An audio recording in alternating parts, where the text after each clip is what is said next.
What's going on, everybody? I'm Sage, and in this video, I want to talk about the bear in the room, talking about our Guardian spec from the Druids, and kind of go over some of the talents, and then give kind of like my overview of where Bear is at, some of the abilities that Bear has, and then obviously some of the synergies, as well as a few of the builds or the builds that I definitely think are going to be the builds we're going to play as far as how we're going to path down this tree.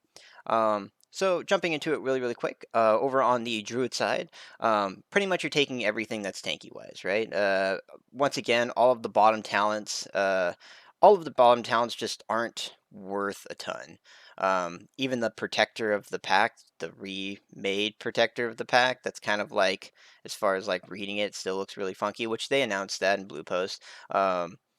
It's still not going to be something that's like strong enough for you to want to take. So you're going to take pretty much what you would generally think of, get as much utility out of the spec as you can, and then going into all of the defensive aspects of it.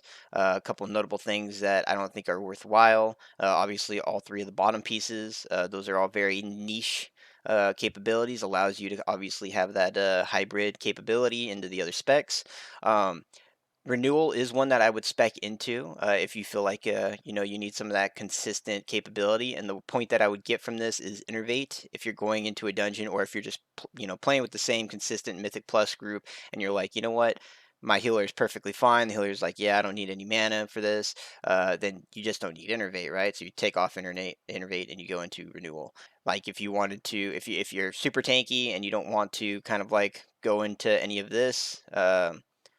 Then you can jump over and go down the Boomy Side tree and get the extended range as well as the Typhoon.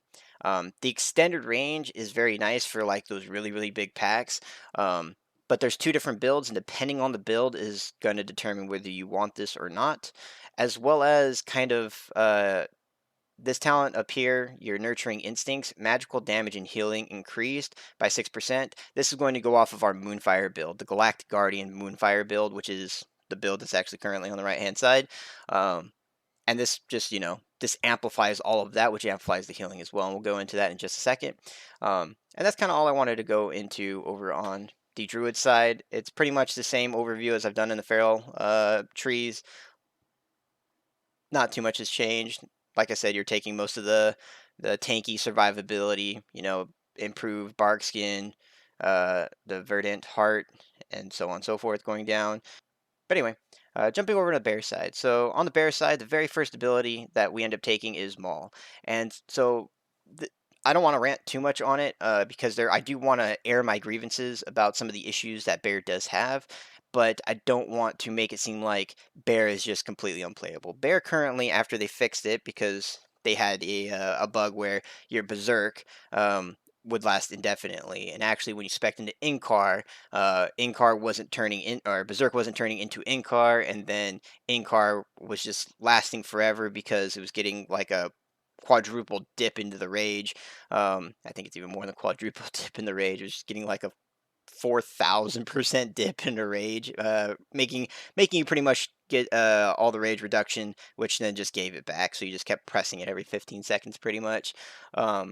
But anyway, I do want to list over the issues, and then as well as go over the good that Bear has. So Maul's ability that we've always had all the way since vanilla, and it's just not a good ability in my opinion. Like plain and simple, I think that it being the first thing that you have to pick going into the tree isn't great. In my opinion, they should switch this Yersin Adept, which pretty much gives you all of the cast abilities. You can cast them in bear form and gives you all damage taken in bear is reduced by 10%. I think that that's a better entry into the tree, but they're not going to be rearranging this tree all that much.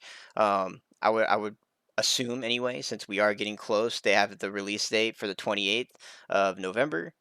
So I don't think that they're going to be looking into too many big overhauls on talent trees, especially if the talent trees work. And the bear talent tree works, and you have two main builds that you can really go to inside dungeons, and then there's kind of a single target build that I'm not a fan of if you're trying to go into raid with it, if you're not going to feral weave.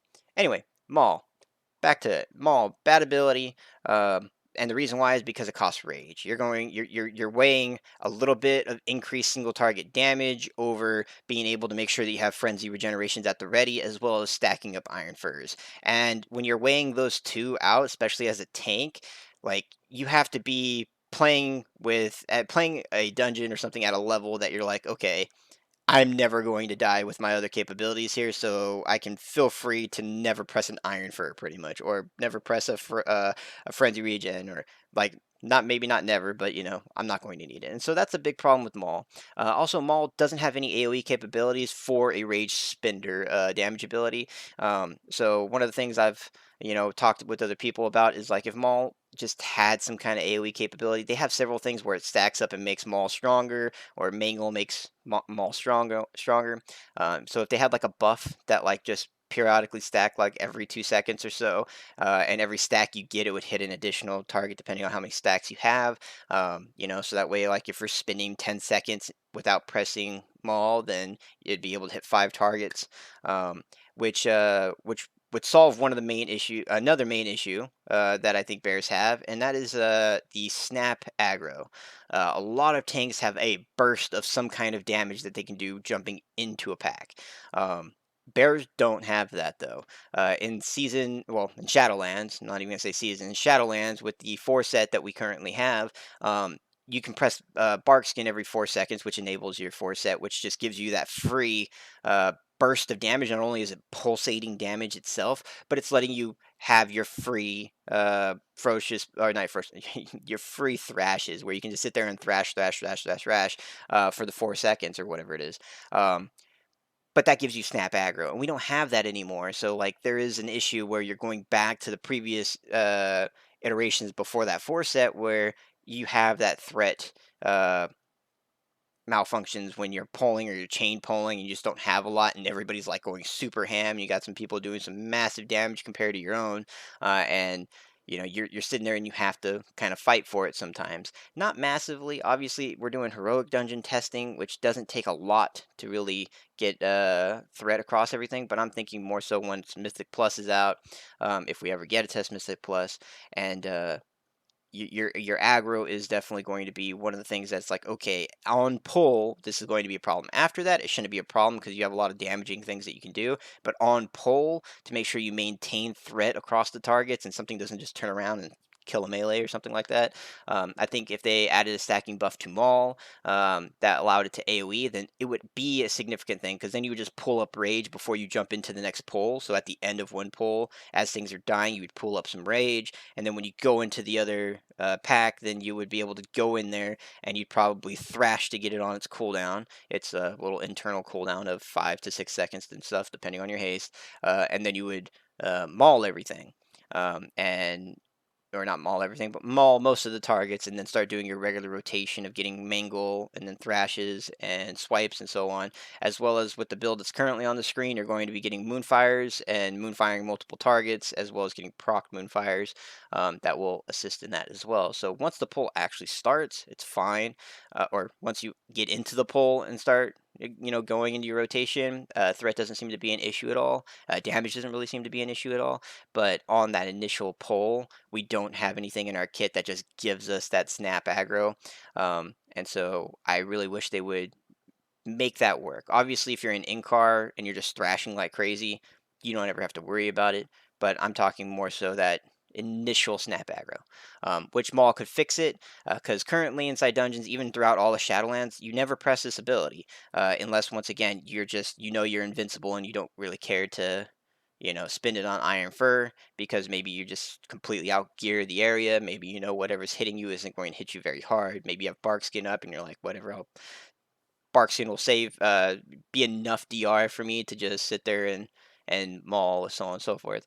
Um, anyway, that's my issues with Maul. I don't like the ability. I haven't liked it ever, and I've played Druid since vanilla, and it's just been a lackluster ability that you hardly ever press in any kind of content. So I really wish they would have reworked it by now, but they seem dead set on keeping it. Then moving down, like all other trees, a lot of stuff that we had just passively and inside the Druid's core kit is things we get back. So Gore, Thrash, Swipe, Moonfire, and Maul have a 15% chance to reset the cooldown on Mangle and cause it to generate additional 4 Rage. Mangle is one of our main Rage builders as Bear. It's one of our only real Rage builders besides getting hit, and then some talents you can spec into later on um, of getting Rage. So like it buffing it up is it resetting it so you can hit it again is it's there. You're always gonna have Mangle on cooldown. Mangle does have a cooldown too, so both Thrash and Mangle have cooldowns, and that's like you start getting in this thing where you have abilities that are costing Rage, and then you have other abilities that are just on cooldown, and then you have like 2 abilities that are spammable. One's has talents that make it a little bit AoE, and then you have Swipe, which is just AoE, and Swipe is just kind of that filler button, right? And I think that's what makes Bear very boring is that you only have so many buttons you can press. Even though you can sit there and spam abilities, you're only pressing one ability super often, and you're just kind of switching which button you're spamming between, like, if you're in cart, it's Thrash. If you're not in cart, the spam button's Swipe, and you rotate in your cooldowns in between, and that's your cooldown abilities in between, not even your big cooldowns, just your cooldown abilities. But Gore allows you to get your Mangle up a little bit more often. It does increase that single target damage a little bit, increases your rage regeneration. So you're going to take it. It's also, you have to get down the tree. And you want to get over to this left side of the tree because left side of the tree is where a lot of your tankiness and survivability is going to come from. Um, and then right side of the tree is kind of more like a rage and some extra damage. And then the center of the tree is like the really big talents that are just that kind of combine everything together depending on what you select. So moving over, survival instincts. I don't like the fact for bear that they split it into 2 different points because you are kind of point starved, and there are just better things than having another 6 second 50% DR down the road. Even if you're playing on live right now, survival instincts is that okay? I pulled a gigantic pull at the beginning before I get this infinite shield up through Thrash and UFR. Let me if I need to, and most of the time you don't even need to, let me survival instinct so I can survive that initial burst. Or if you just start getting chucked down super fast and the healing that you're receiving through either yourself or the healer is just not, outbeating the damage you're taking, then you're going to survival instincts. However, us not being able to have 2 of them does limit our defensives, but it's not super needed to have both of them. I would say, at least currently. Obviously, there might be a dungeon boss that's going to just, slap tanks around, and if there is something like that, then you might forego a point of other damage to get this point. And there are things that you can move around for it. However, most of the things down the road, there's just so many synergies that link up most of the abilities inside the tree that like if you take 1 point away, you're losing something. You're losing something, and that something is not only making you lose damage, but it's also making you lose healing or defensive. And survival instincts is just a big defensive. So I chose to forego this in both of the builds. I'm gonna kind of mainly go over. I chose to forego this and save the point. Then we have Mangle. We just talked about this. Your main single target spender, you want to keep it on cooldown. This is just Mangle deals 20% additional damage against bleeding targets. You'll always have bleeds up because you'll be hitting Thrash. You should always make sure that Thrash is on cooldown all the time, and that Thrash is what you're, going into packs hitting first before you ever Mangle, because that's where you're going to get your threat from, right? Um, Anyway, moving on down the tree, we have Gory Fur. One of the big things that you have to notice on this is that the tree doesn't give you a ton of options as far as pathing. It's kind of like this like triangle format throughout most of it until you get to the bottom, and the bottom's even actually worse on this pathing for the tree because it literally locks you into sides. Because once you actually enter, and all 3 of these abilities are all 2 points, so like once you spend a good chunk of points to get into this, then you're kind of like, okay, I'm kind of stuck in this. I have to utilize the ones that I'm in. But since it's kind of like this triangle format, yes, you can get down the tree by just going and taking your main berserk ability and going down, but you can't get over to these abilities over here unless you take Gory Fur. So you're going to take it, and that's Mangle has a 15% chance to reduce the rage cost of your next Iron Fur by 25%, and this is just between Gore and Gory Fur, it's just making Mangle mandatory to, like it's always been, keep it on cooldown. It's your main source of rage generation, because not only is it generating you a good chunk of rage and it has the chance of resetting and giving you increased rage, but it also will make your abilities cost less rage. So, you know, uh, it's just buffing that up. And then we come over here, we have Yursok's Endurance. This is a horrible talent, especially for 2 points. Increases the duration of Bark Skin and Iron Fur by 1 second. Like 1 second. This is horrible point consumption. This talent is super weak. It might even be one of the weakest on the entire tree. Um, but never take it. Complete waste of points. You can definitely find much stronger talents across this, even if you wanted to go into single target while doing dungeon build or something. Like, never take this. The amount of points you put in it versus the defensive is horrible. Then Infected Wounds, once again, ever since they took our AoE slow capabilities away from Bear, you're not relying on the bear in the group to slow enemies, and any enemy that can be slowed by a bear isn't really worth only slowing one of them, right? Like, if you're a bear and you're pulling a group and there's only one target that you're slowing, it doesn't matter, because the rest of the group isn't going to be slowed, so it's not going to help you or save you or anything like that. So having the bear be the one that's causing the slow across thing is just not going to be the utility that the bear is bringing to the group. So this is a useless talent as well, because they don't give that functionality. Yes, you can cause Mangle to AoE inside your in-car. So you can, if you're in a big crowd and you decide in-car, and then inside in-car for whatever reason you're like, you know what, I'm gonna tap target around and mangle everything to slow it all. Like, theoretically, yes, you could. It's only for 12 seconds. It's only by 50%, and it's not going to be worth it ever. The fact that you have to tab target around to get all of them, by the time like you tab target around the group, the other groups is only sitting at like 6 seconds or something like that of a slow. So not worth it, in my opinion. Dead talent. And that's, we're not even like to the halfway point down this tree, and we already have two completely dead talents.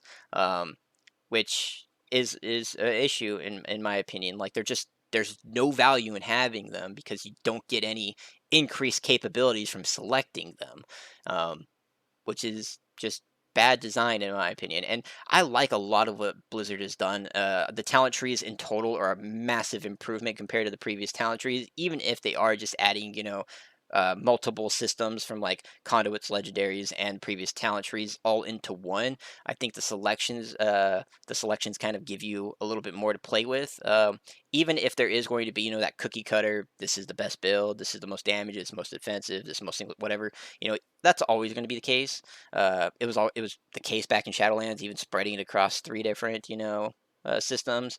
And I think this just allows you to modify it to what you think is best.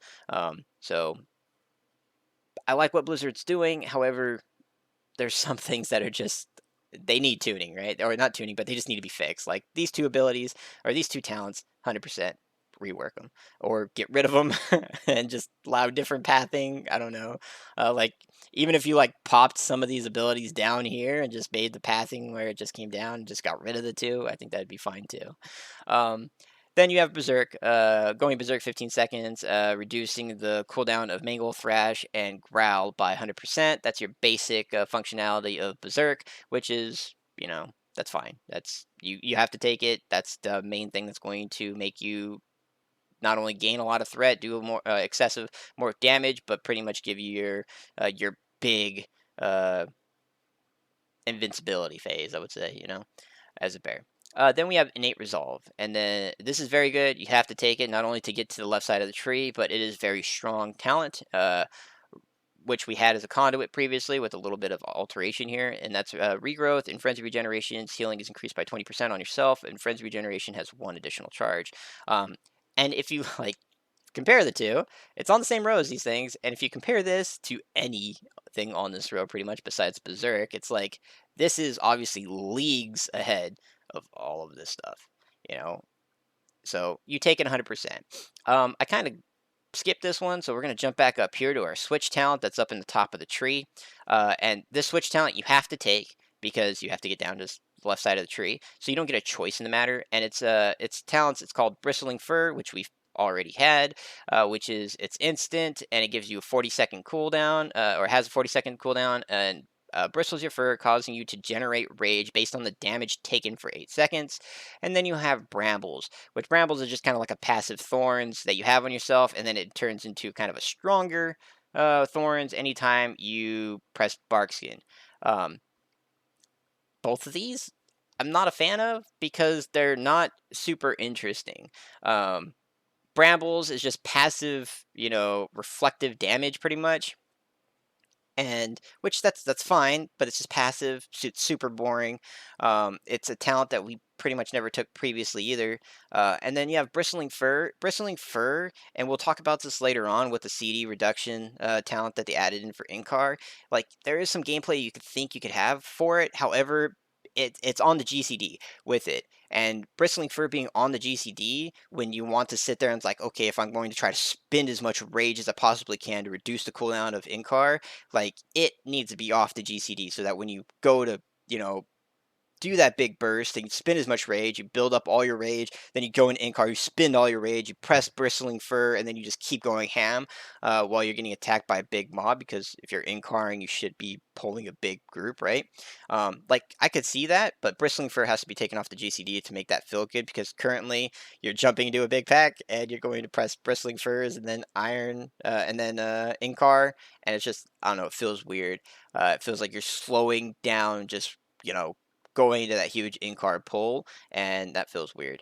And it's only lasts for 8 seconds, so it has to be fast. Otherwise, you just, you're wasting that time. That one GCD is taking almost like a second and a half off of like its complete duration, which kind of kills it. It kills it pretty hard, to be honest. It doesn't feel very great to play. And like I said, that rage could be a thing, but since it's only giving you like 6 seconds, 6.5 seconds, and it's all based on how many things are hitting you. So, like, if you press it and you're going to a big pack and your group decides to AoE stun it, if something decides not to melee you directly for whatever reason, range, proximity, um, you know, casters and stuff like that, like if that's not going to count at all correctly, as far as you getting rage from getting hit, then the value of this just goes down. There's a lot of variables that just kind of kill the talent. So I would say generally you're going to take brambles just because it is consistent passive damage, as well as it does give you a little bit of absorption um, from everything that's hitting you. So I would take brambles, and you, like I said, once again, the reason why you're taking it is because you need to get over this side. Because the only other way to get over to the side would be coming down the center and then kind of going over the side, which you'd lose out on these. And we're going to jump over these right now. So Flashing Claws, we have this currently in Shadowlands, and this is Thrash has a 20% increase chance to trigger an additional Thrash. We know how strong this is, and we know how many times that this can proc off of itself. And then inside that in-car state, it's phenomenal and has massive amount of increased damage. So this is going to be a go-to 100% of the time.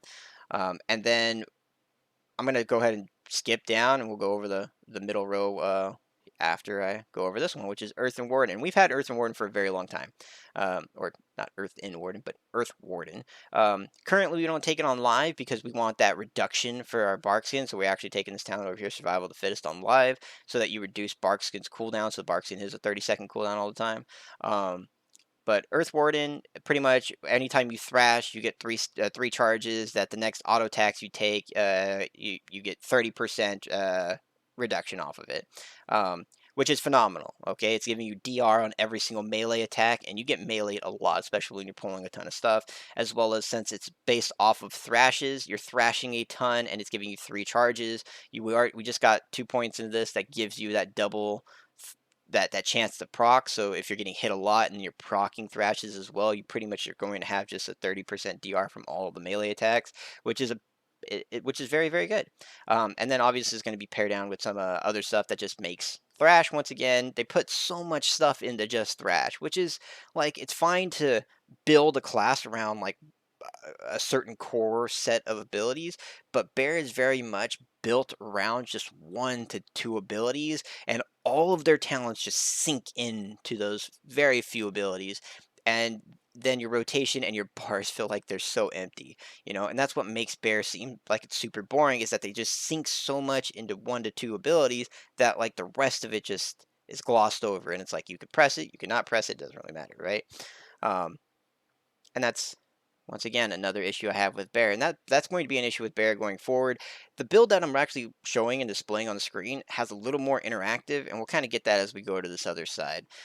So jumping over here, you have Tooth and Claw. This is something that they added inside Shadowlands, and we can currently play and test it right now. It's completely single target. Auto attacks have a 20% chance to empower your next Maul, stacking up 2 times, and Empowered Maul deals 40% increased damage and reduces the target's damage to you by 15% for 6 seconds. Now, if you want to sit there and let your auto tag sit there and stack up and then hit them all, when you're not worried about your safety, then sure, you can buff it up, right? This is just increasing the single target damage of it. Jumping down here, once again, it's another thing that's just kind of really increasing your single target, and that's Mangle increases the damage of your next Maul, and Maul increases the damage of your next Mangle by 15%, stacking up 3 times. So pretty much the way you would play this if you selected these two is you would just sit there and wait for these to ramp up. So you get a 2-stack here, and then while you're waiting for this 2-stack to build up, you'd be mangling on cooldown to get as much of this 3-stack as possible. And then obviously your opportune moment would be if you have a 2-stack of this, 3-stack of this from a mangle, and then you would maul. You're not going to sit there and maul though to get the 3-stack to increase your mangle, so that's kind of wasted, I guess, to even be in there. It's not really a feasible thing in my opinion, because even in like a single target raid environment, you're not going to be wanting to spend all of your rage on Maul because you're a tank, right? You gotta live. So you're gonna be pressing those tank abilities. I'm sure if you're off tanking, you could do that, but most people are probably going to weave into some kind of form and do some damage. And that's where like you can go into Heart of the Wild and weave in some damage. You can just go into feral form and talent and some feral abilities, and once again, weave in some damage and stuff if it's purely single target. Because like purely single target, you're not going to need some of these utility buttons that you pressed. But anyway, uh, going over to the side, we have Vulnerable Flesh, which is Maul has an additional 15% chance to critically strike. This is a dead talent, and it's a horrible talent. I mean, we've talked about Maul and not Maul obviously not being the greatest, but even if you select Maul and you select all the single target stuff, it's you're not you're gaining 40. You have to gain 40 rage in order to press it once. So that 40 rage that you're gaining in order to press it the once, you're literally like, it's just not enough crit for one ability, like you're getting a 30% increased crit chance. That's you're getting the increased damage by 40%. This goes up to 80%.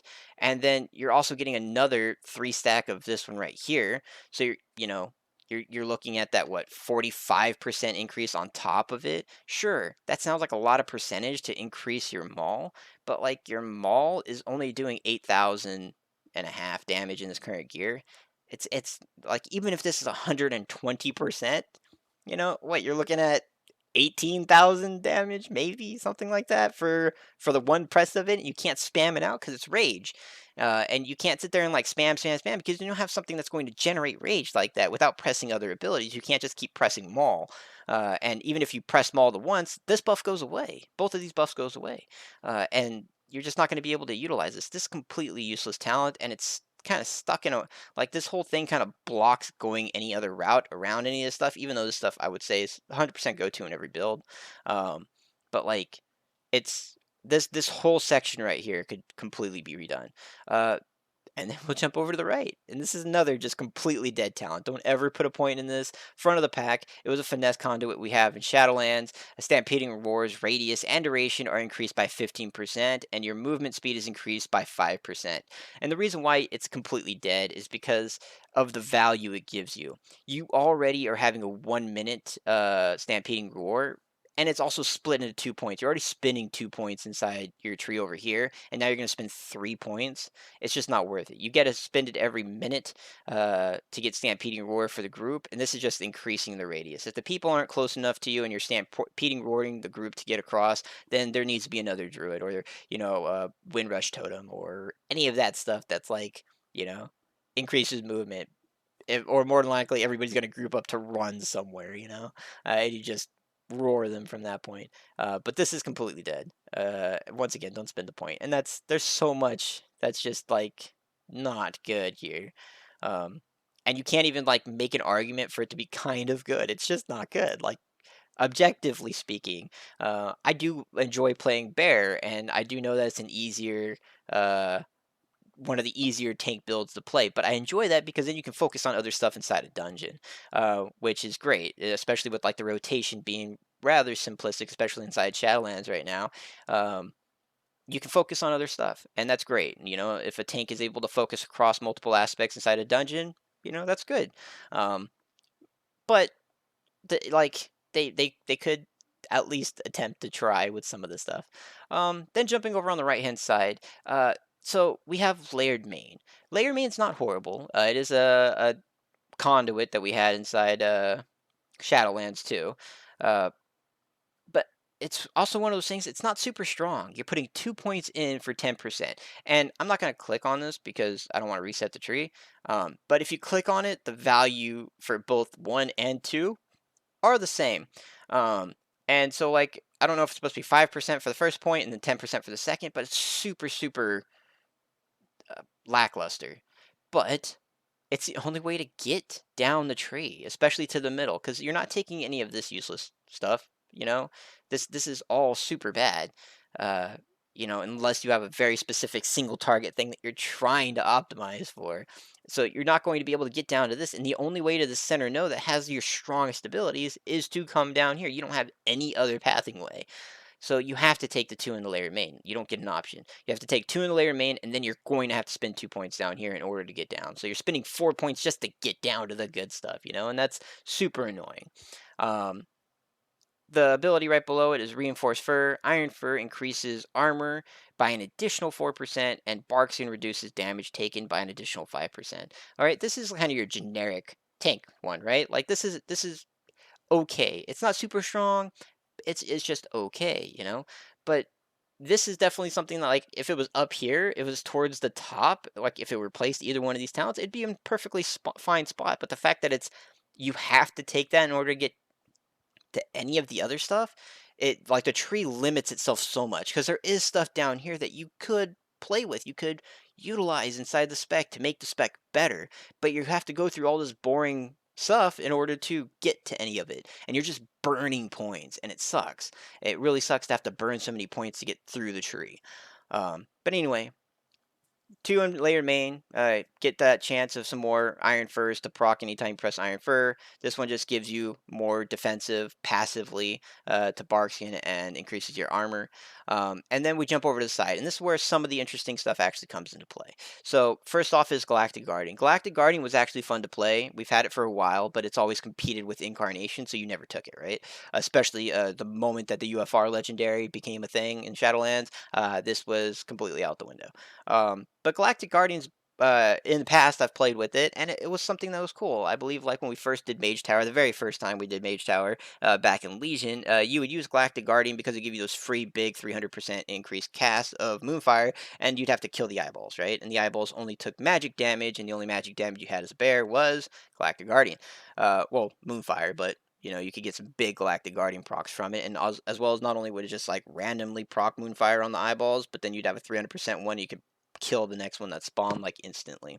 And it does the same functionality. So your damage has a 5% chance to trigger a free automatic Moonfire on that target. And notice it says your damage, so all damage, your thrash dot ticks, your direct damage throughout all your abilities, everything has the chance to proc a free Moonfire. When this occurs, the next Moonfire you cast generates 8 rage, which is huge. That rage is significant, and deals 300% increased direct damage. Now, this actually gets buffed up significantly throughout everything. Not only is it just putting another dot and doing some initial damage freely at random across targets, but then it's giving you a big buff to do a big increased damage, direct damage on another target, and then also apply a dot at the same time. So it's very good to weave in. And it does add a lot more to the rotation of Bear because you want that rage. Because over the build that we're going to go through, there are rage generation that we've had kind of like baseline throughout all the other expansions that you just kind of don't have right now.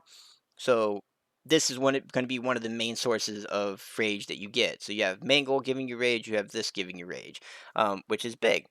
Which this is where the talent over here, Nurturing Instinct, starts to come into play because you're going to be moonfiring a ton through Galactic Guardian as well as a 300% increased damage. Now, where it starts to get even better is that you do have to spend 2 points into this, and I do wish it was stronger. This came from Torghast, and this is Moonfire reduces damage dealt to you. It's a 2% per point.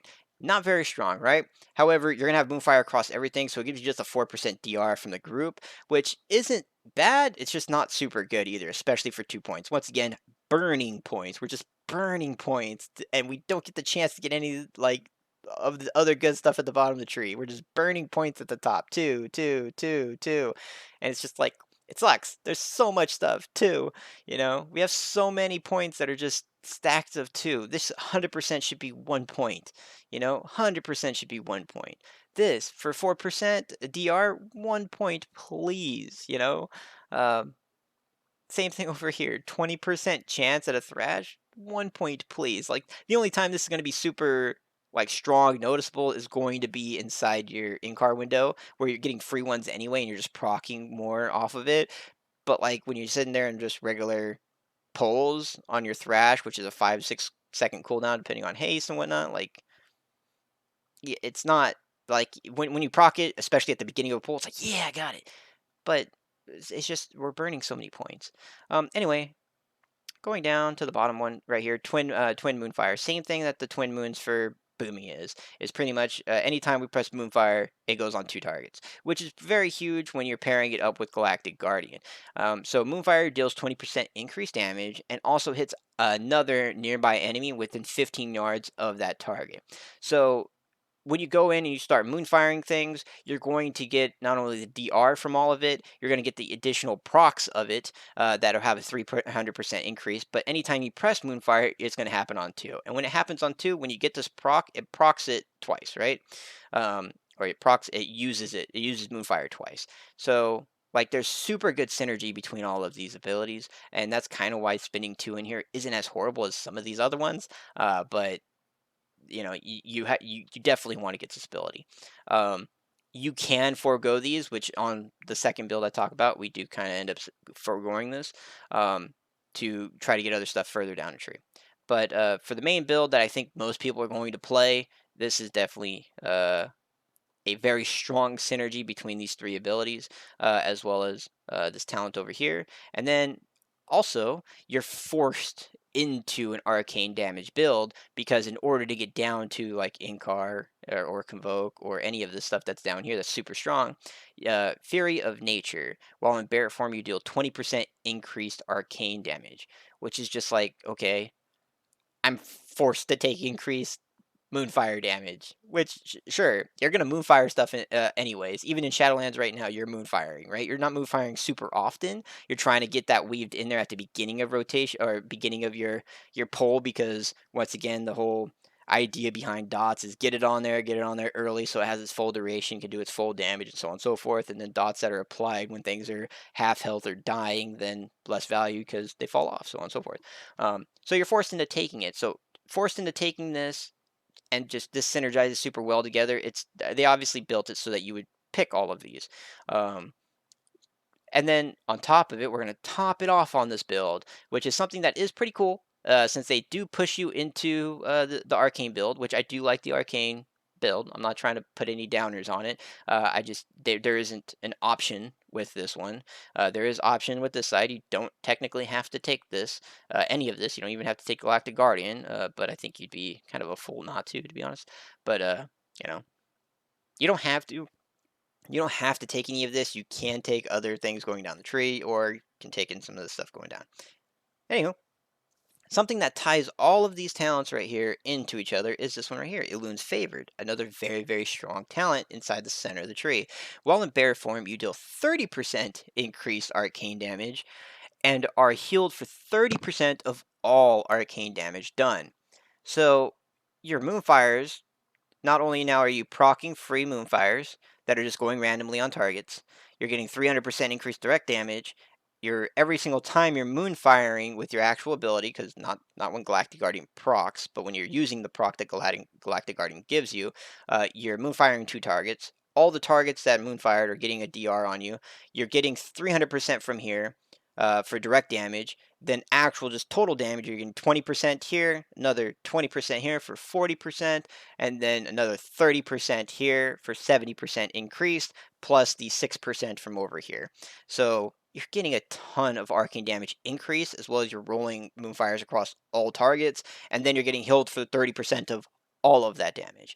And so there is a lot of uh, functionality that you get from Moonfire build, right? That is the entire Moonfire build. Now we're going to add on to that Moonfire build. So you're already doing a good chunk of damage across targets, getting DRs and getting healed from your arcane damage, and now you get to top it off with some super strong abilities.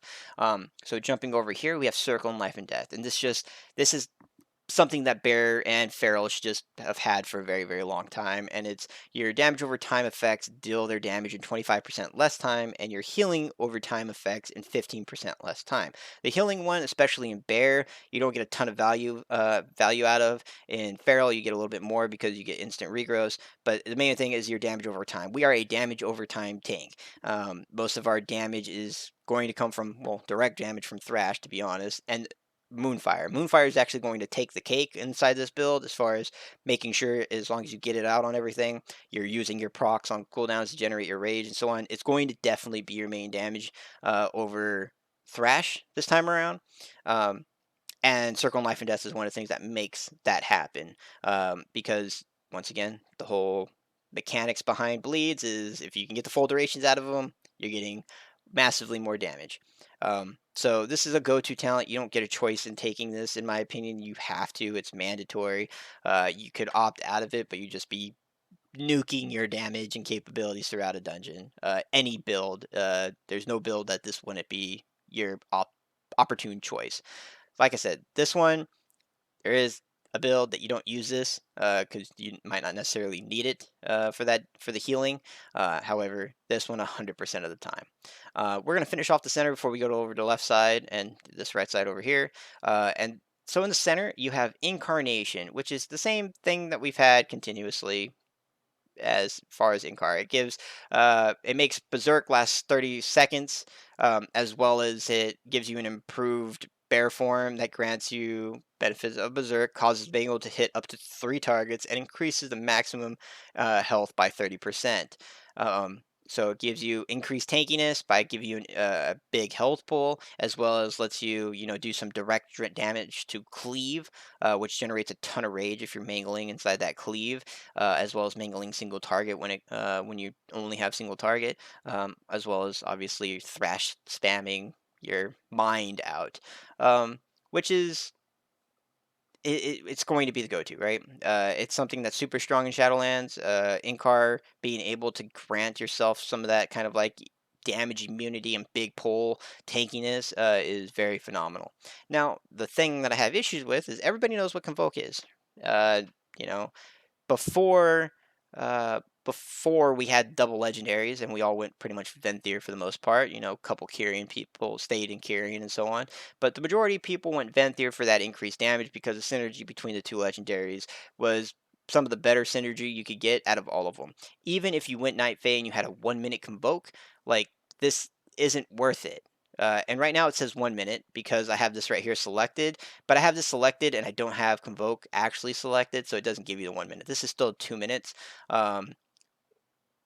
When you select it, if you select Convoke and this, it would be 1 minute. Anyway, Convoke for a bear, it's not that it's a bad ability because you're doing 16 spells, right? For the 2 minute one, you're doing 16 spells. 1 minute, you're doing 12.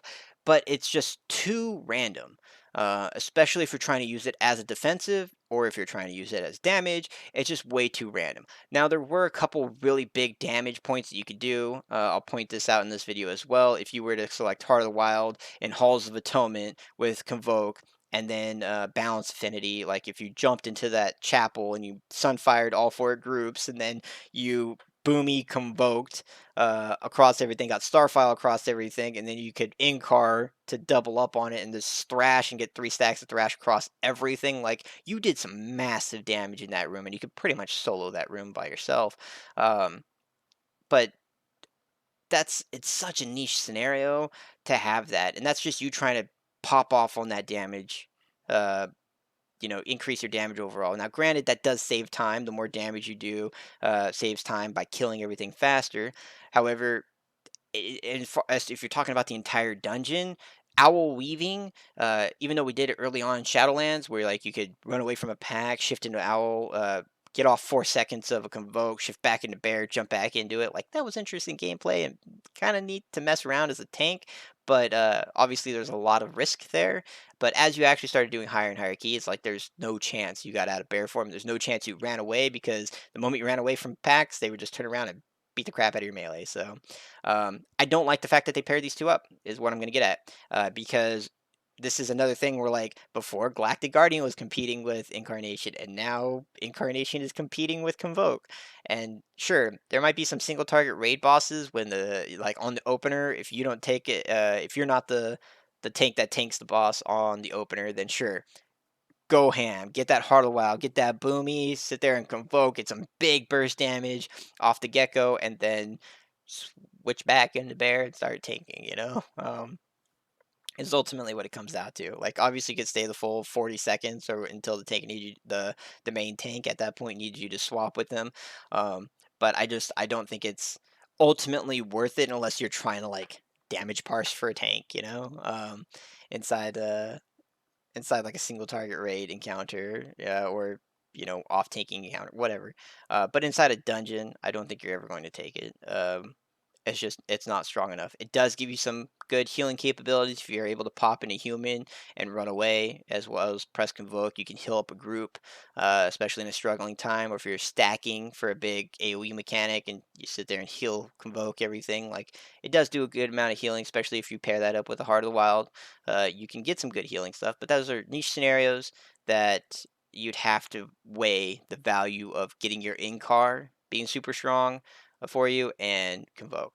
Now, the other big thing, just to finish off the center of the tree, is Yursok's guidance. Now, this is something that every Druid specs ended up getting, where they have something that once you select that switch talent, it gives benefits to either one that you selected. And this was the part that was broken previously that they fixed. And the way it reads, if you select Incar, you get every 20 rage you spend reduces the cooldown of Incarnation by 1 second. So remember the 1 second. Now, this doesn't mean that only the rage you generate inside Incar is reducing it. All of the rage you use reduces it as long as it's on cooldown. However, during Incar is going to be probably the most rage generation you get, right? Because you're going to be thrash spamming, you can be mangle spamming, which the mangle spam is going to generate a ton of rage.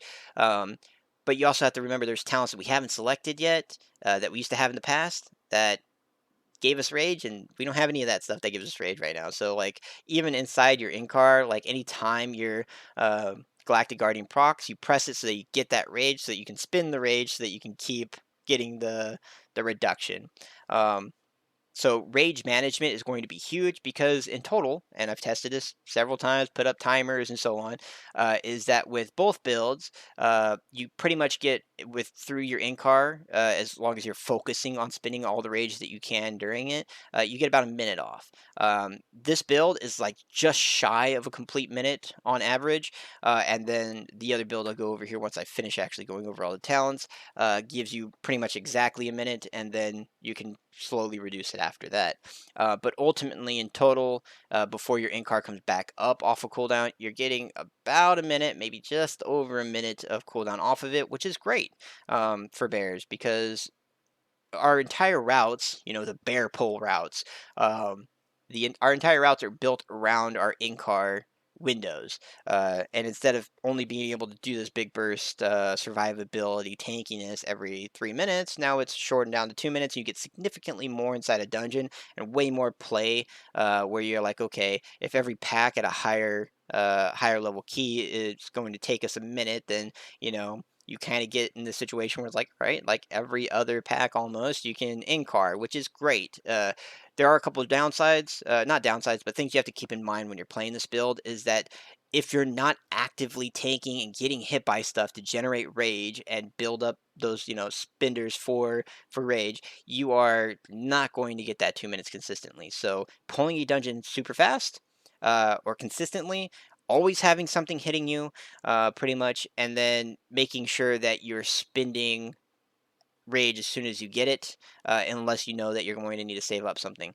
We are pretty tanky, at least in the heroics that we've done.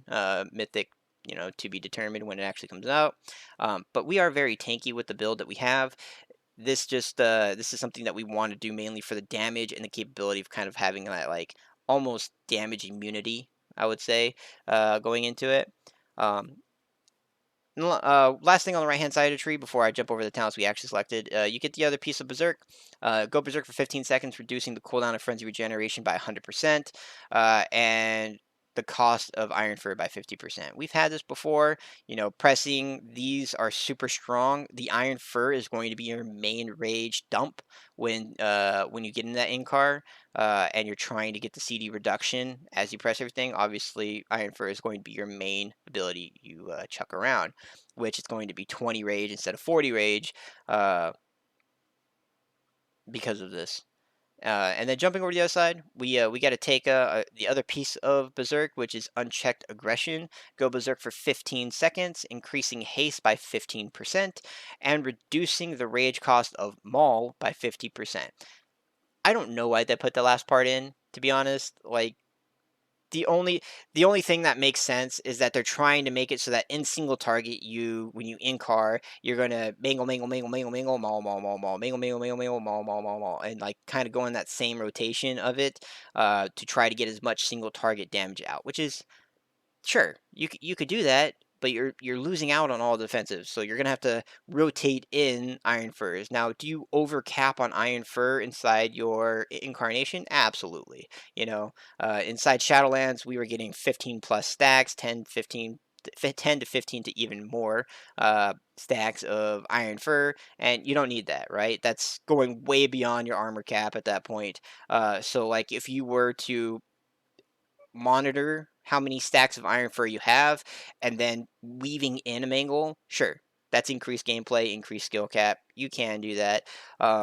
During Inkar is probably the best, well, not probably, is just the best time to really do that kind of resource management in there. Purely single target, though. This is purely single target. So this is purely like dungeon boss, raid boss that you would do this. If you didn't have anything after that required you to have a big pull with incarnation being used, or if it's a tyrannical boss and you know it's going to last longer than 2 minutes, slam that incar button, uh, during whatever big damage phase that boss has, so on and so forth. Anyway, you have to take these in order to get down the tree. The next one is Reinvigoration, which is Frenzy Regeneration's cooldown is increased by 30%. You have to spend 2 points to get it. This is still very strong, consistently very good healing across Bear. You can pretty much keep it so you have Frenzy Regeneration going all the time if you really wanted to, which is great. All the reductions that you get, plus the increased healing, plus the increased additional charge of it, so on and so forth. Like, it gets to the point where you can have frenzy regeneration whenever you want it, which is great. Being able to self-sustain yourself as a tank is huge. One of the reasons why Blood Death Knight is super super strong is because it's able to just completely self-sustain itself. All the damage it's taking, it's able to heal itself pretty much. And Bear is going to be very self-sufficient with this, to just keep themselves alive. Then jumping down here, this is the strongest talent probably in this tree besides like Inkar, and that's we get UFR back. Now it's just UF, which is Yorsok's Fury. Thrash and Maul grant you an absorption shield for 75% of the damage dealt for 15 seconds. So Thrash is obviously the main objective of this, where inside that Inkar you're going to be thrashing a ton, getting that shield for a lot of the damage, but then this is where things start like linking up. And since this is the last one I selected before I go over all these other ones, I kind of put the whole build together. Um, you're getting this massive shield from your thrashes, as well as every single time you're getting a 30% DR off of all of the melee hits that are stacking. You have the chance to proc it even more. All of the damage from this, and this is obviously your dot damage too, is happening 25% and 25% less time. So you're just your synergies here are just going through the roof, right? All of this is just giving you massive shields. It's giving you very good DR, very good chance to keep getting even more of that, and all of it's happening way, way faster. So you're getting a ton of benefit out of UFR still. The Maul one, the Maul would only really come into play when you're trying to do that, like I said, that's skill level of single target damage, which is kind of cool that they added it in, because if you are going to weave in that Maul through this, and you're going to go Mangle Maul, Mangle Maul, Mangle Maul, the offset, like we talked about, is you're not Iron Furring, you're not Frenzy Regeneration, getting Frenzy Regeneration, and so on. Um, and this is just kind of like giving you some of that back, because then you're at least getting that absorption shield from the Mauls. So Mangle, Mangle, Mangle, Maul, Maul, Maul, Mangle, Mangle, Mangle, Maul, Maul, Maul, so on and so forth. As much as you can, which is it is a build, right? Like that is something that's there. That's gives the most probably value to Maul that we've had in a while, but like Maul's still very lackluster in my opinion. And it's definitely, this build is definitely not worth, in my opinion, taking any of this stuff to buff it up, right? And the only time maybe you would even think about doing that is if like there was a Theater of Pain boss, but then like what are you going to sacrifice for it? You'd have to sacrifice some of the stuff on the other side of the tree. And for this particular build that I made, I don't think that this increase to your Maul is going to outbeat your arcane damage, as well as the healing that your arcane damage is going to be giving you. So I definitely think that you still don't take any of this stuff in the center. For dungeons, like I said, could be completely wrong inside raid. Doesn't seem super strong to me, but it's there, right? It exists. Um, so we have the UFR. Now, what's UFR competing with? It's on the Switch talent. What possibly could be inside Blizzard's mindset to pair up with these, one of the, I would say, I would even go as far as say probably the strongest defensive legendary that Bear has ever had.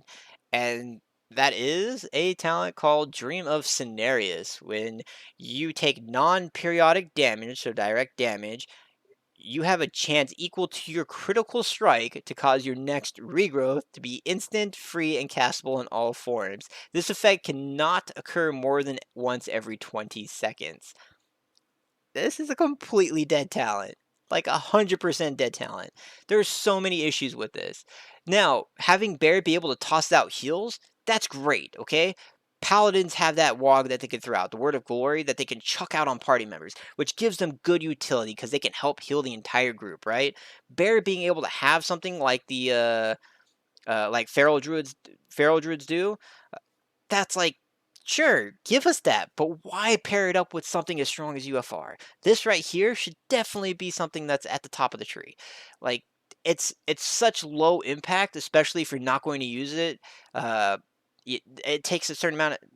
It's not like it's super hard, but right, if somebody's going to get free heals and not place it on the group or something like that, it takes priorities, management, and seeing what you need to do. Feral druids don't get acknowledged for their utility, and I've had videos over the past talking about like how you could have hots rolling on the entire group and so on, and you rarely ever play with what somebody that's doing that stuff. Um, this would be really cool. This is a really cool effect that they added if it was higher, but the comparison. There's no way a regrowth ever heals you way more than UFR does, especially since you can only do it once every 20 seconds. This is just a poor decision of comparing talents, right?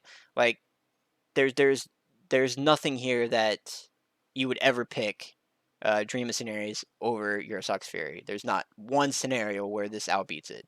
And this should 100% just be up in the top of the tree, replace any of these other talents, and it would be a very cool thing to like do, because not only would you start like in your rotation and Bear with this, you're obviously going to be thrashing on cooldown, mangling on cooldown, as we always have done. You're going to be moonfiring, which you've got twin moons, so you're going to be getting two things to have moonfire on all the time. You're going to give procs, so now you have a proc based thing to look at on Guardian. Besides just the free mangles, you have another proc that's going to be your moonfire, so you're going to get this proc with 300% increased damage. You're going to be looking out for that proc. You're going to be looking out for the mangle proc, and you're going to be making sure you use those as soon as you can, because you're going to be generating those procs. And then on top of it, if you were also looking to see when you got uh your procs for your heals, it's like, okay, I got a proc, let me throw it on myself just to keep healing going. Okay, I got another proc, let me throw it on the melee that's next to me, because they're more than likely to be the next people to take damage. Or hey,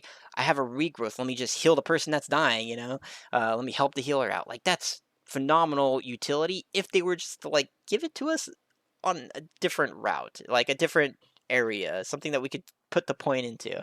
But that would also be something that we need a point for, and that goes back to the point have so many things that are 2 points. There's so many things that are eating 2, 4, 6, 8, 10.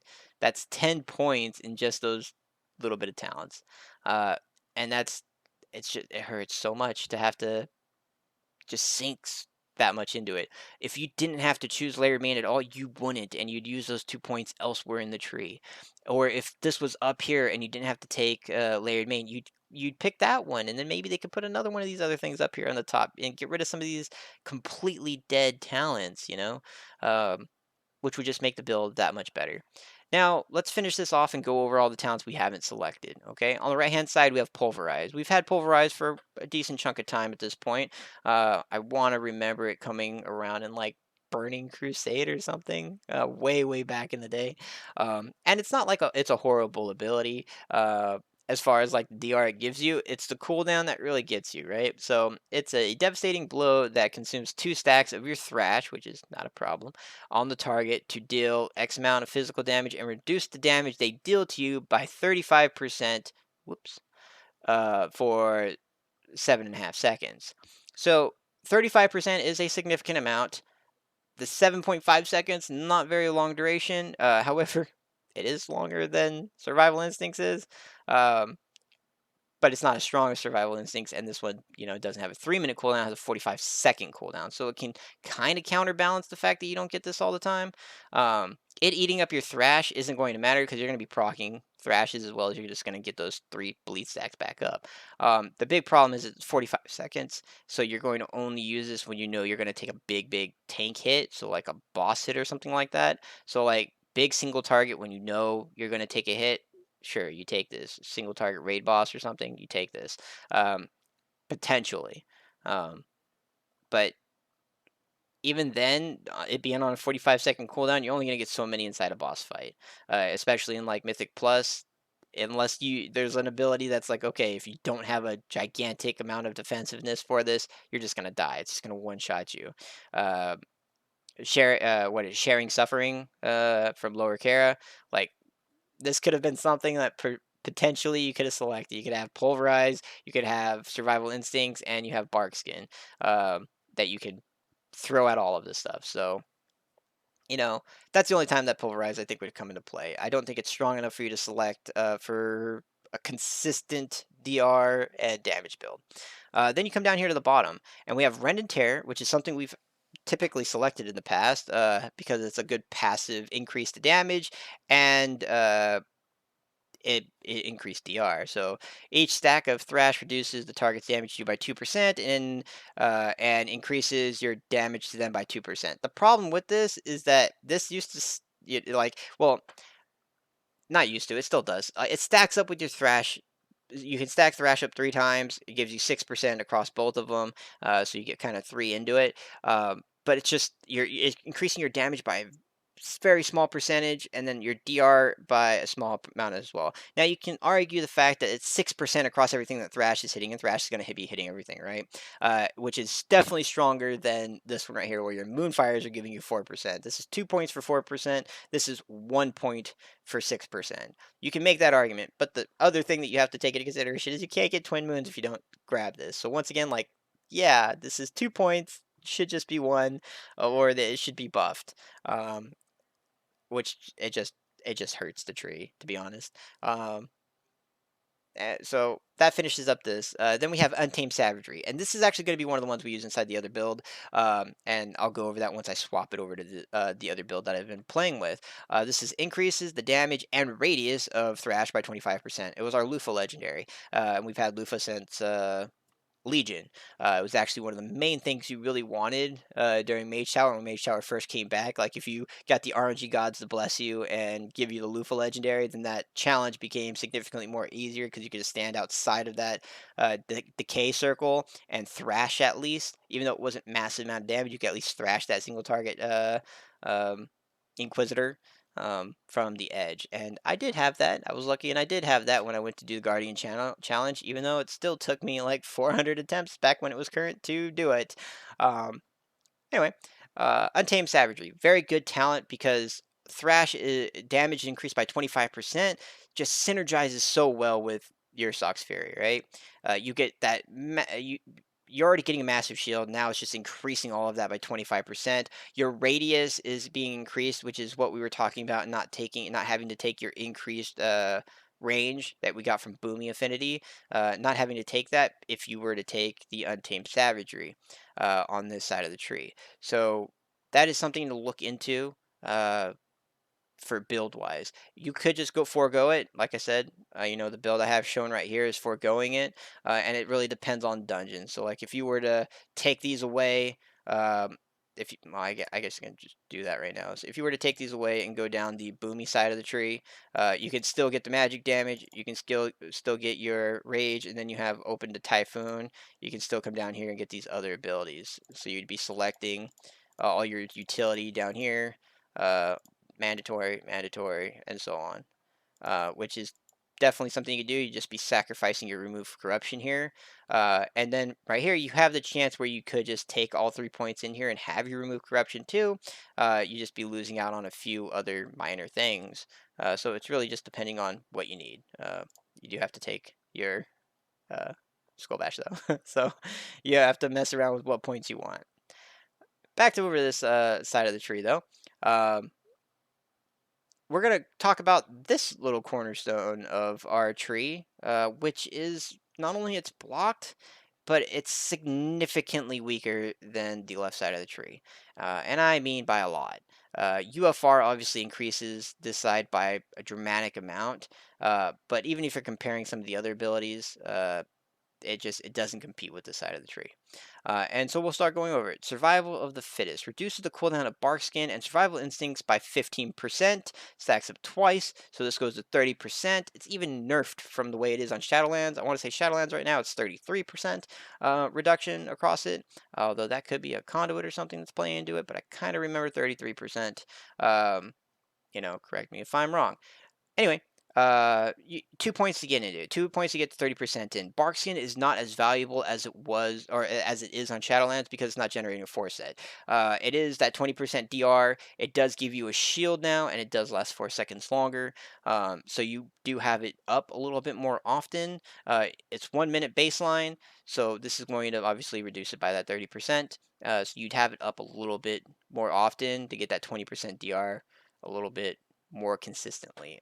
Barkskin's also one of the main things that we can do when we're going into a pack because you won't have iron furs unless you're chaining into a pack or you just finished the pack and you have rage, so on and so forth.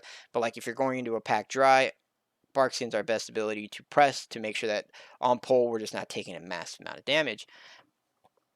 It's not a bad ability. Sinking 2 into this, like, it does give you good survivability. However, if you don't take this second charge of survival instincts, the it doesn't give you as much because you're just giving the cooldown reduced on the one survival instincts, which since you only have one, it might even be more viable to have the cooldown on the one. Um, but it does cause an issue, because you have to take 2 into this. And if you're taking 2 into this, you're foregoing 2 points elsewhere.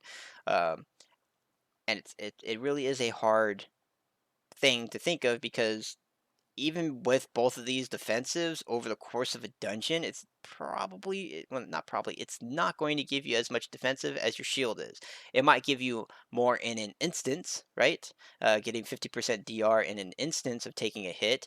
There's a very good chance that your shield doesn't help you completely survive that, depending on what's going on. If it's AoE, this is definitely going to beat it.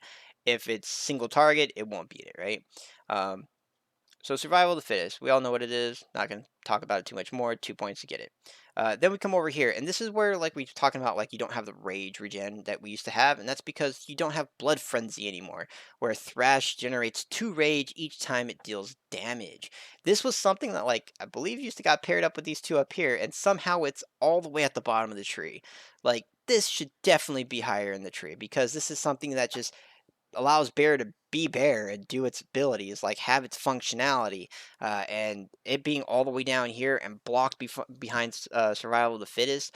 Like I don't enjoy that. I don't think that it was the right move. But it is strong. It does give you increased rage regeneration, especially since if you're pairing this up with the fact that you have more procs from your thrash, as well as you're doing in-car and you're thrashing continuously on cooldown. Like, this is very strong. But remember, at the bottom of the tree, you only have so many points, and you don't have a choice on selecting these two coming in. This is mandatory. These two are pretty much mandatory. So we'll go into that build once I finish going over the rest of these. Soul of the Forest. We've had this prior too. Mangle generates 5 more rage and deals 25% more damage. This is just not strong enough to spend a point in. Uh, Passively, I still think that your Blood Frenzy is going to passively generate you more, especially during your times of Incar. Um, and that's like, this is just rage regeneration between the two, and I think that Blood Frenzy outbeats it. Obviously, single target, Soul of the Forest would. Um, Neither one of them are super interesting talents, but they are quality of life. They're resource builders, and resource builders should not be at the bottom of the tree. Like, the bottom of the tree should be like big damage, big, capabilities, or spec defining things, not resource generation, in my opinion. Um, so after that, we jump down over, or not, we'll jump to the ciphers. We jump over here and we have two different talents. This one's actually brand new, and it says after the wildfire. Every 200 rage you spin causes a burst of restorative energy, healing allies within 8 yards for 7,000 some change. Now, this actually, I don't know if they buffed it or if I just have better gear, but this used to be lower for me. Used to be like 5,000 some change, but 7,000 some change as a random proc, because sure, it's not, you can control when you spin rage, but like, your tank, your main focus is being tanky and defensive, and unless you're going to have a, that 200% rage tracker, just kind of like a arcanic pulsar for boomies, you're tracking that so you know when you're going to get your free eclipses and so on. uh this one right here, like, it's a good idea, in my opinion, because it gives you, once again, that group utility healing feature. We used to have Ysera's Gift. If you took the Resto Affinity, that kind of just passively healed the group if you weren't at full, if you were at full health. And this kind of goes in that same range. I wish they would have taken it further. One of the very cool and strong things that we had in the past is during Dragon Soul, the 4 set that Guardian Druid had back in Dragon Soul allowed Frenzy Regeneration to heal the entire raid. It was super, super strong, and it was very, very useful. And during Ultraxion, like, you could almost solo heal that fight back in the day, which was awesome to be able to do that, because you got your like big defensive reduce back then, and you could just use your 4 set to pretty much heal everything. Um, and it doesn't need to be that strong. It doesn't need to be raid wide volume, but I really wish that this would have been something more so like that, where you could have had like, maybe you just get a big proc of Frenzy Regeneration that lasts 30 seconds. And using a regular Frenzy Regeneration won't use it. Instead, it's its own ability that you can proc out of it, that like gives you another ability to select. And then once you press that ability, it would heal the group. You know, something like that would be really, really, really cool, in my opinion. And it would also not make you have to take like, or want, not even just take, but want something like Dream of Scenarios, where you could just have like what a paladin can do and give those heals out to the group and so on.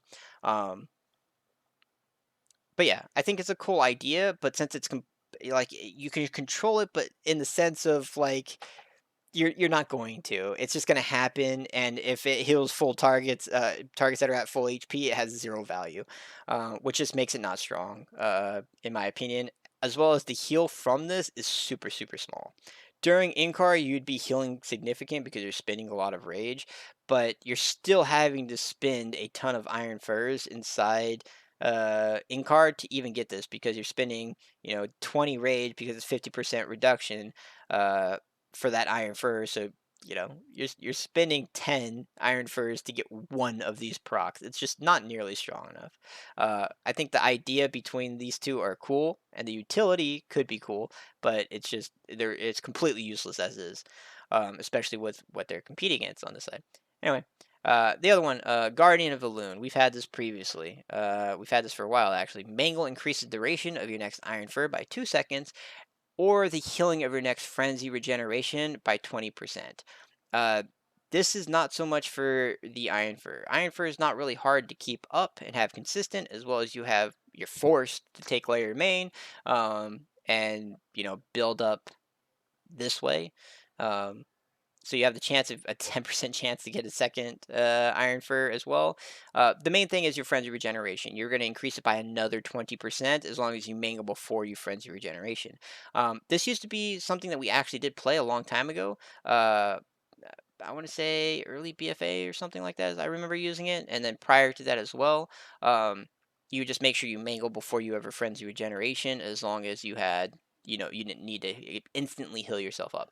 But now that you have something like Innate Resolve that's already giving you the 20% increase to Frenzy Regeneration, and then as well as Frenzy Regeneration's CD is massively reduced, like it's just not as strong as it used to be in any sense. The increased Iron Fur by 2 seconds, that would just kind of be a passive thing as you're just doing your regular rotation. It wouldn't be something like you're aiming to do all that often, because once again, it's not hard to keep Iron Fur up 100% of the time, just doing regular rotations. Uh, so yeah, like all of these are quality of life things for that just make playing bear feel nicer. That should be at the top of the tree. Uh, these ones should be altered. Even if this was just at the top of the tree, it'd be an okay talent if you had the points to spend in it. Uh, this one, once again, great idea, but tuning wise, application wise, never gonna take. And then they put this Rage of the Sleeper. Rage of the Sleeper is the Legion weapon legendary that we used to have, the artifact that we had, not legendary, but Legion artifact weapon that we used to have. Although they changed it. They changed it slightly inside Shadowlands, and now they've changed it again. It's a minute and a half cooldown. Unleash the rage of Yursock for 10 seconds, preventing 25% of all damage you take and reflecting a small amount of nature damage back at your attackers. While active, you are immune to all effects that cause loss of control to your character. They nerfed the crap out of it. It's just giving you a 25% DR for 10 seconds, right? 25% DR of all damage for 10 seconds on a minute and a half cooldown. What in the world are they thinking with this? It used to give you 25% increased damage, and then like back when it was actually current in Legion, it gave you like a crap ton of leech too, and now it's just like the big thing for me is it's a 1.5 minute cooldown for 25% across all damage, right? The Sure, pulverize is one target, which is the only thing that's like kind of bad for it, right? It's 35% for one target, but you can do it every 45 seconds and it's 7.5 seconds. Like the difference between these two is not massive inside that same scenario. This one gains benefit in AoE over pulverize, but both of these abilities are like super niche, and this is just honestly bad. Like this is just bad. Uh, Spending the point in this, you would only spend it if you were forced to, or if you had an abundance of points for some reason, which wouldn't make any sense because there's so much better options to take over this. In my opinion, this entire side of the tree should be pushed into the top, and then the rest of this entire, like the center and this, should be spread across the bottom, which would just make it a tree far better, as well as instead of just doing these up down triangle things, like actually have some travel paths side to side somewhere in this, and get rid of several of these talents. So many of them are just completely worthless. 2 points for 30% crit on one ability, horrible. You know, that's a lot of my grievances with Bear. Now, I keep mentioning that there's another build. So this is the main build I think most people are going to do because it gives you a massive amount of damage as well as a ton of survivability with the healing that you get from the arcane damage as well as this. This is kind of like dipping your toe into both sides of the pool where you're getting all the arcane goodies as well as you're getting the majority of the thrash goodies, right? And it's really nice when you have the combination of those two coming together. It makes you super tanky as well as you're doing okay damage. You're doing decent damage. Over the course of dungeons and stuff, we're beating a lot of the currently tuned DPS, but we're not like nowhere near beating the crap out of like our highest tier damage dealers. I kind of threw out a dungeon video the other day playing Feral, and I listed a few of them there. But it's not like we're doing over the top damage, but it is a good synergy between damage, defensive, and like healing, which is great. That's what you want in a tank. This build right here does increase like your activity during bear, especially if you're trying to min-max it a little bit. There are a couple things that you get to min-max just a little bit more, making sure that your dots, you're focusing different targets that don't have the Moonfire dots across them, making sure that you're focusing on another proc other than just Mangle procking. You're focusing on the Galactic Guardian procs. You're, you know, you're engaged in that. You're also making sure that you're spinning as much rage as humanly possible before you go into in-car. If you know you're about to go into that big in-car pull, you want to pull up all the energy you can right before you enter it. So you go into a pack that you know you're going to pull an in-car, that you pull it, you can in-car, and then you could spam out a lot of rage very, very quickly and get all those iron furs to get you that much tankier inside that in-car right off the get-go, but spin that iron furs to reduce the cooldown. Um, it would be cool if they added bristling furs to not be on the GCD so that you could kind of pair that up and make kind of like a macro effect with it almost to enhance it even further. But this style of play, it's fine. It's more interactive than our previous builds, as well as like I said, single target using Maul and Mangle kind of synchroning them. It's the only time I ever feel like Maul's viable to press is during this, and so once again, it's kind of a niche ability. Um, but anyway, let's jump into the other build. And the other build is just kind of swapping very few things around, and you're trying to build up more rage, still get some defensiveness while increasing your damage. Right? That's the whole thing we're trying to do. So what we're going to do is we're going to take away this, and the reason why we're going to take away this is because we're going to take away our Moonfire capabilities on this side. So we're going to pop those away, and then we're going to take away our Elunes Favored. Um, the only thing that we're not gaining that healing, but we're kind of gaining back the defensiveness from the 30% because we're going to come down here and we're going to take Untamed Savagery. So we're losing the 30% of all arcane damage healing, but we're gaining 25% more from our thrashes, and that just jumps into our shield, right? From our UF shield, UFR shield, whatever you want to call it now. We're also not gaining this damage reduction anymore, but that's so, like I said, this is just a bad. It's not that it's a bad talent. Like, this could be cool if it was buffed up a little bit, but since you have to spend 2 points in it, that's what makes it bad. If it was 1 point in it, then it would just be so much better. Anyway, we have 3 points now, okay? What do we play with the 3 points? We're going to jump over here and try to go down this tree. And like I said, we're looking for tankiness, which we got a good amount of tankiness from here. We got a good amount of damage from here, as well as our increased radius for our thrash, so increased range. We're going to go over here and we're going to get 2 points in survival of the fittest because we have to go down this tree. And then this is where you go into quality of life. You take Blood Frenzy. That way, every single time you go into an in-car, you're generating more rage than you typically would because all your thrashes are generating 2 rage each time they deal damage. And you're dealing a lot of thrash damage inside that, especially if you get procs. You're still going to want to use those Moonfire procs. You're not going to actively, when you go into an in-car pull, you're not going to actively try to put Moonfire on everything, especially now it's single target. You're going to let Galactic Guardian put Moonfire on all the targets it can, and then anytime it procs, you're going to press it for the rage, is pretty much what you're going to do, because the 1 proc from this rage is going to give you the 8 rage, and then this is just going to every single time thrash does damage, you get 2 rage, right? So this is the other build I was playing with, and this build is the one that had a little bit more CDR on the incarnation, but not by a lot. And then damage-wise, your damage does shift over heavily over to Thrash at this point instead of Moonfire, right? Because you do have some damage increasing things from Moonfire. This is obviously increasing Moonfire's damage. 300% is increasing it, plus it's just procking all over the place. And then you still have magic damage over here increasing. But I would even say that, like, as far as like utility and the amount of damage you're getting from your Moonfire inside this build, that you could take these off and just redistribute them into, getting the remove corruption or getting more utility down the tree.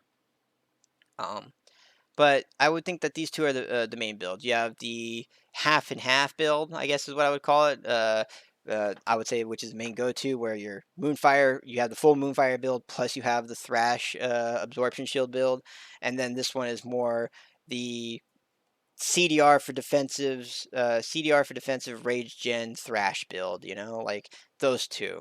I would say are the main ones. As far as like I would say most bears will end up going inside this route of some kind, you know, uh, because there's only so much you can do. You're super restricted. the pathing in the tree is super bad. And then there's so much inside the tree that is just super lackluster that prevents you from being able to have a very cool build. They have a lot of stuff in here that could just make Bear cooler. You know, not even cooler, but more utility, more functionality inside a group, and then just more interesting to play. Uh, you might People might not like it because it's not a damage thing, but like the healing capabilities, being able to throw out heals as a bear for the group that are actually effective, like that would be cool. That gives you that utility. That gives you like something that you can bring to the table to a group. Is that okay? Maybe my single target damage is lackluster, but I have phenomenal defensive kit, especially in AOE, as well as I can help heal. You know, I can assist the healer when we need to, so on and so forth. And like that's something that they could bring to the table. Currently, we still kind of sit in that same spot where we're really, really good at AOE. Uh, we're really good at about surviving gigantic pulls. Um, and now we can do it every 2 minutes. So like there is there is value to the kit. We did get a lot of things synergizing well together that we didn't previously have before, right?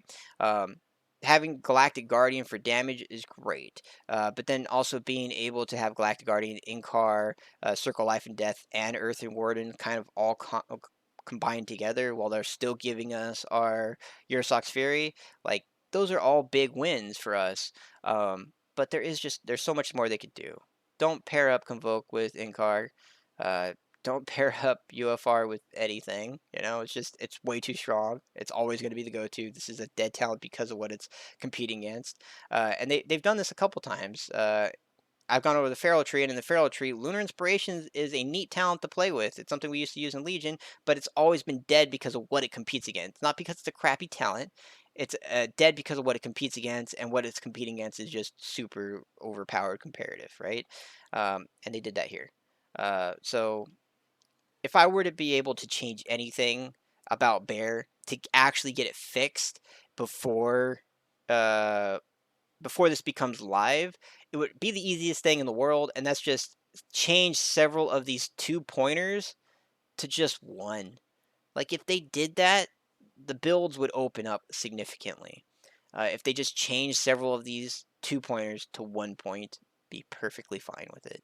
Uh, it's not. It wouldn't be perfect. Obviously, I've voiced a lot of heavy opinions on a lot of things that I believe are bad with Bear, but it would allow you to at least have access to some of the quality of life and just neat things that this tree does have in it, with without limiting you and then having to go around a whole bunch of dead stuff.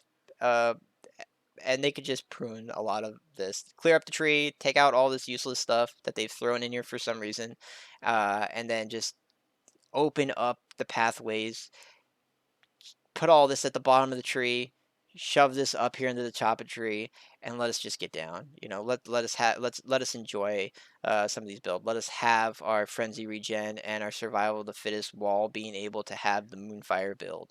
You know, because this right here is definitely the play in my opinion, going from here to here. The choice of taking the Untamed Savagery over this Elunes Favor, because you could just keep this little synergy up here with this ability plus over here and just not get the 30% healing, and then cancel out the 30% healing for the Thrash, to get the shield, and kind of once again that's the same thing, but like it just depends on what you want, right? The increased range is nice, so that might be a good utility factor that this doesn't really give you. Um, but as far as like just overall survivability, you're already getting a big shield between these two, and this is just giving you actual healing. So it's like two different types of survivability is kind of the main reason why I went for it, is that you have actual healing, passive healing that's going on, as well as you have a shield going on. But it could be that this could be a slightly altered build too, instead of going with the Elunes Favored. Um, you know, and that's always there is a little bit of wiggle room, just a little bit, very very small amount of wiggle room, but there's so much stuff that's just poorly designed, or just completely dead that and it's limiting. So I really hope that they change up a few things. Like I said, the number one thing I would ask if I get a Blizzard dev or anybody remotely close, uh, that might be able to have an impact on Bear before it goes live. The easiest thing I would say to fix it up and make it a little bit more interesting and allow us a little breathing room, change just some of these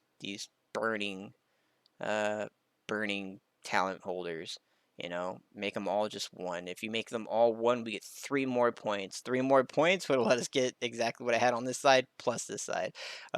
Or you could get, the Elunes Favored and have the Untamed Ferocity and still get like Survival of the Fittest, or decide to actually get your improved uh, survival instincts and then get 1 point into this, or whatever it might turn out to be.